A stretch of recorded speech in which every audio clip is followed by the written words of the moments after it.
Good day to you at home. I hope you're doing well and great on this Saturday or Sunday or whenever you're watching this.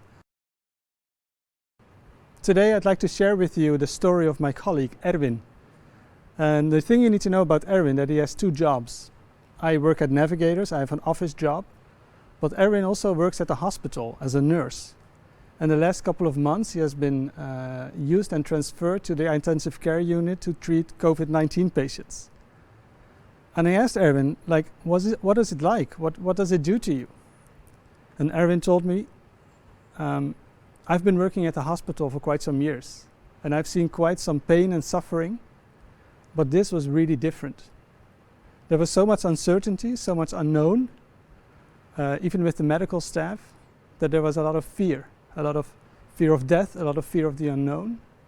The symptoms were really harsh and sudden.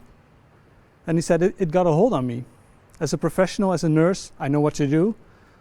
I do my job and I treat people. But as a human being, as Erwin, it really gripped me. It really got to my heart.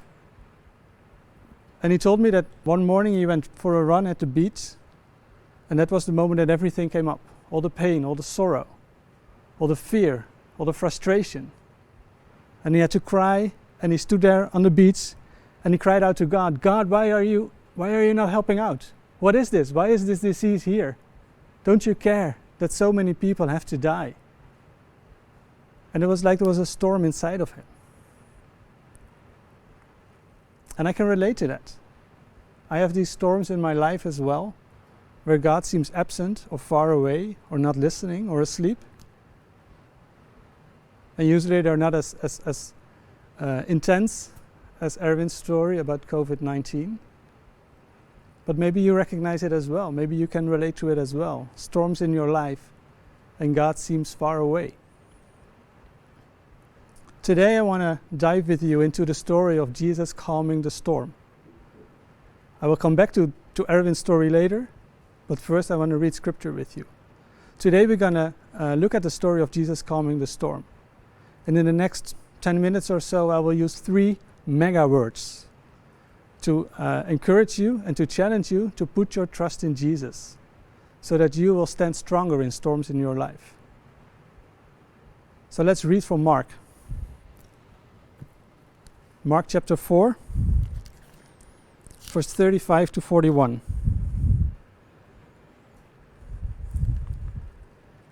That day when evening came, Jesus said to his disciples, let us go over to the other side. Leaving the crowd behind, they took him along, just as he was, in the boat. There were also other boats with him. A furious squall came up, and the waves broke over the boat so that it was nearly swamped. Jesus was in the stern, sleeping on a cushion.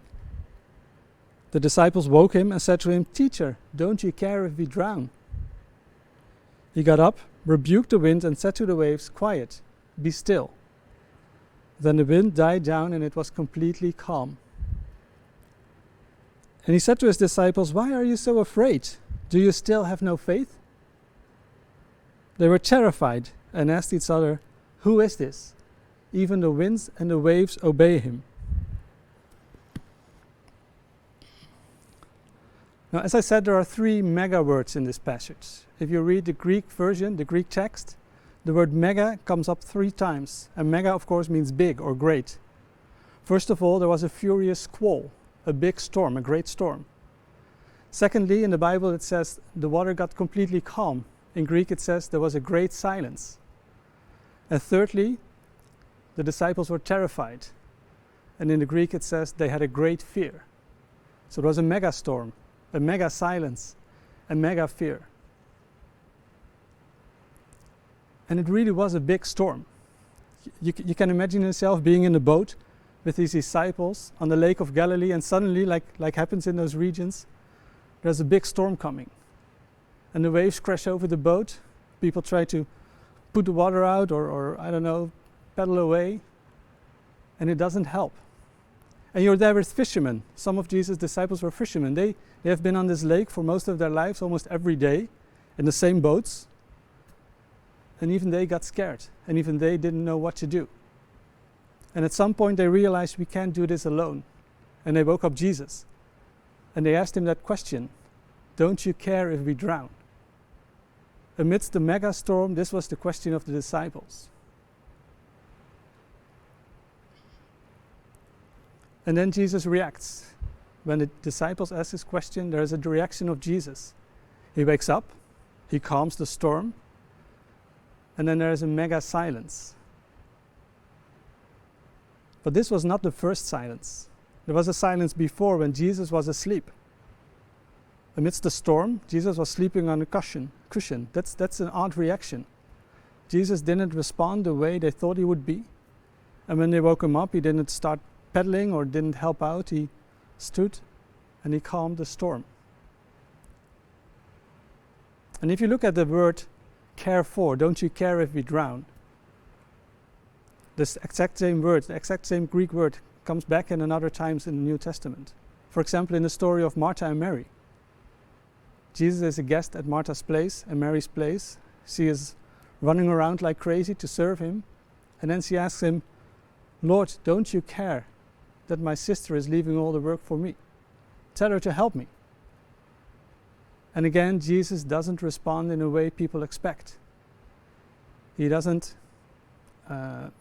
reprimand Mary. No, he says, "Mary has chosen the right thing. She's at my feet. Come to me. Come to listen to me." So there's this question of the disciples amidst of in the megastorm. There's the reaction of Jesus. And then Jesus asks a question. Why are you still afraid? Why don't you have faith? And that's a very challenging question amidst the storm. Why don't you have faith in me? Is Jesus' question. And then there's a strange reaction from the disciples. It says they were terrified. And they don't even answer the question. They say, "Who is this man that even the wind and the waves obey him?" That's odd.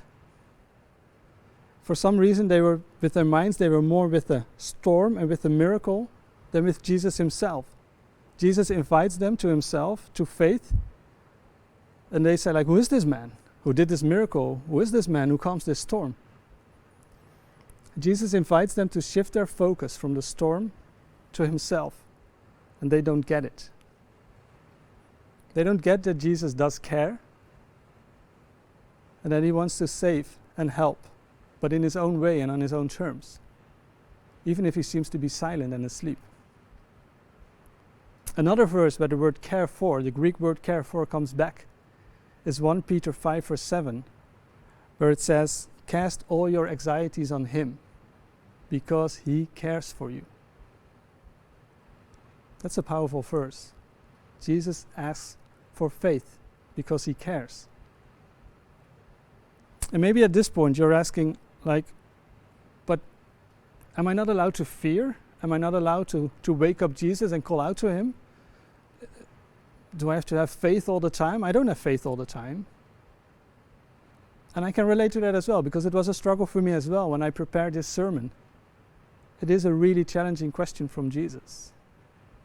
And yet I think there is more to it. As I said, Jesus invites people to himself. Jesus invites people into a relationship with himself. And at that point, there is not the point that you don't get to have fear. There is no trust or faith without fear, but there is trust and faith despite of fear. I think there are many points in our lives where trust and faith is a verb and not a feeling. And you live your life and you go on with doing what you do, and you trust Jesus, and you trust that Jesus cares because he said so, and not because it's a feeling. Act of trust is a verb. And then it's an invitation to shift your focus from your fear to Jesus, from your storms to Jesus. The storms may be still there, and I believe that Jesus at one point will calm your storm as well. But for now, maybe he asks you to shift away from your fear to him.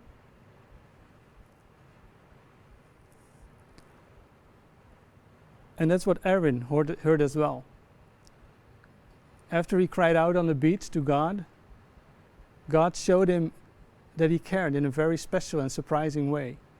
That day, Erwin received postcards, WhatsApp messages, phone calls, even flowers got delivered to his door by people who had to think of him the day before. Before this happened and before he even shared about it, people wanted to encourage him. And over the next days, Erwin received peace and rest from God. He still did his job, he still did his work as a professional, as a nurse, but there was calm and peace. And he told me it felt like God was telling me, trust me. I gave you a job to do. This is your part. You do your part and you do it well. And leave the bigger picture to me and trust me for the bigger picture. And for me that was encouraging as well, because in my storms I often lack faith as well. I have trouble trusting Jesus when things are getting hard. So Erwin's story helps me to relate to him, to relate to Jesus, and shift away from fear to Jesus. So we've had the mega storm and the question of the disciples. We had Jesus' reaction as a mega silence and his question. And the disciples responded with a mega fear. And then of course the next step is, what is your reaction? How do you respond to Jesus' question and Jesus' invitation to faith and trust in him? And as a practical thing, I want to ask you the following. Get some pen and paper. I'll wait for you. You can pause the video right here, get some pen and paper, and get back. Yes, you're done? Okay. Grab your pen and write on your paper the storms in your life. Write it down. Don't you care that... ... And then on the next line, write down 1 Peter 5 verse 7. You can cast all your anxieties on him because he cares for you. And put it away somewhere where you find it every now and then, or put it on your wall or next to your mirror. And every time you see it, bring your questions and bring your storm to Jesus. Not from a place of fear, but from a place of trust. And then live your life. Go on with your life on the place where on the place where you live or where you work, or do the things that you know are good to do the things that God asks from you, and do them in faith. Why?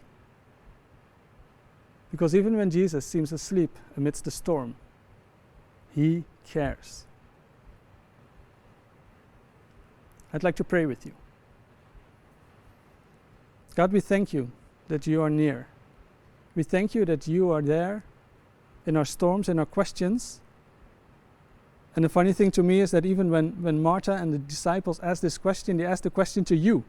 You were there, even though they didn't feel like you were there, or you didn't respond the way we'd like you to do. But we lift up our storms, our questions, our doubt, our fear, our grief, our sorrow to you. And we want to trust you. And we want to ask you for more trust and more faith. And we want to step into a relationship with you. We ask you to calm our storm. And we ask you to give us faith.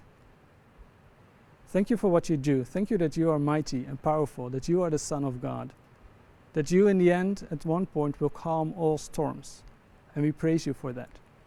And we worship you for that. Because you are great. And you are trustworthy. And you are faithful. Because we know and we trust that you care. Thank you. Amen. God bless you.